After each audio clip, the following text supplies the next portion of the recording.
Ramazan ayının son günlerine yaklaşırken ilk kıblemiz, üç dinin kutsal şehri Kudüs'ten hem üzüntümüzü hem öfkemizi artıran haberler alıyoruz.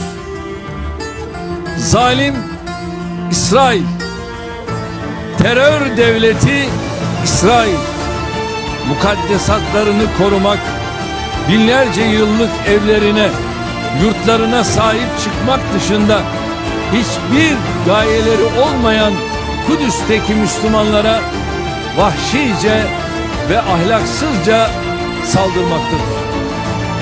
Mukaddes şehir Kudüs'ün onurunu, şerefini, izzetini, haysiyetini korumak her bir Müslümanın boynunun borcudur.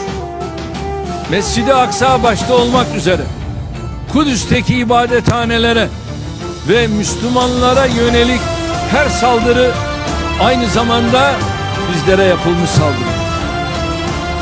Kudüs'teki saldırının muhatabı oradaki kardeşlerimizle birlikte Mekke'de Kabe'yi tavaf eden, Medine'de Peygamberin aleyhissalatu vesselam huzurunda bulunan her Müslümandır.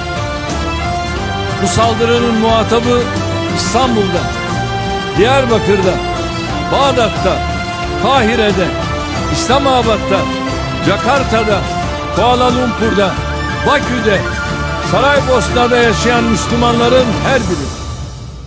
Daha da önemlisi, üç dinin kutsallarını barındıran Kudüs'ü vicdansız, ahlaksız, hukuksuz, saygısız saldırılarıyla kirleten zalimlere karşı çıkmak insanım diyen her bireyin vazifesidir. İsrail devletinin saldırılarına sessiz kalarak veya kayda değer tavır ortaya koymayarak dolaylı şekilde destek veren herkes orada yaşanan zulme ortaktır. Buradan İslam ülkeleri başta olmak üzere tüm dünyayı İsrail'in Mescid-i Aksa'ya, Kudüs'e ve Filistinlilerin evlerine yönelik saldırılarına karşı etkili şekilde harekete geçmeye davet ediyor. Tüm halkı Müslüman olan ülkelere sesleniyorum. Bir olma zamanında, beraber olma zamanında İsrail'in insanlığın ortak kurumlarının kararlarına, temel insan haklarına, uluslararası hukuka ve insana dair her türlü değere aykırı bu eylemleri derhal durdurmaları konusunda çalışmalarıdır. Bu konuda Türkiye olarak biz üzerimize düşeni yaptık, yapıyoruz ve yapacağız. Dünyada hiçbir insanın uluslararası kurumlara ve kurallara güveni kalmaz. Herkes kendi başının çaresine bakmaya başladığında ortaya çıkacak kaos ve yangın önce bu zulme sessiz kalanları yutacak. Unutulmamalıdır ki Kudüs tüm dünyadır. Oradaki Müslümanlar da tüm insanlıktır. Kudüs'ü ve Müslümanları koruyamayan bir dünya kendi kendine ihanet etmiş, kendi kendini imha edecek bombanın pimini çekmiş demektir.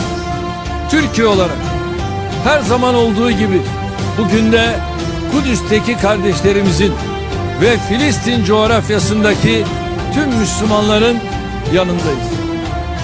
Birleşmiş Milletler ve İslam İşbirliği Teşkilatı başta olmak üzere konuyla ilgili tüm uluslararası kurumları harekete geçirmek için gereken girişimleri hemen başlattı. Özellikle Birleşmiş Milletler Güvenlik Konseyi derhal ve etkin tedbirlerle bu zulme dur demezse dünya 5'ten büyüktür diye ifade ettiğimiz çarpıklığı kayıtsız şartsız kabul ediyor demektir. Biz küresel dayanışma ve işbirliği sisteminin 5 ülkenin keyfine terk edilemeyecek kadar önemli bir mekanizma olduğuna inanıyoruz. Birleşmiş Milletleri Güvenlik Konseyi başta olmak üzere tüm kurumları ve işleyişiyle köklü bir reforma tabi tutma çağrımızı tekrarlıyoruz. Kudüs'te Mescid-i Aksa'ya ve Müslümanlara yönelik alçak saldırıların derhal durdurulmasını istiyoruz. 300'e yakın yaralı var. İlk andan itibaren Filistinlileri evlerinden etmeye ve yurtlarından çıkarmaya yönelik her türlü doğrudan ve dolaylı baskıların sona erdirilmesini bekliyoruz.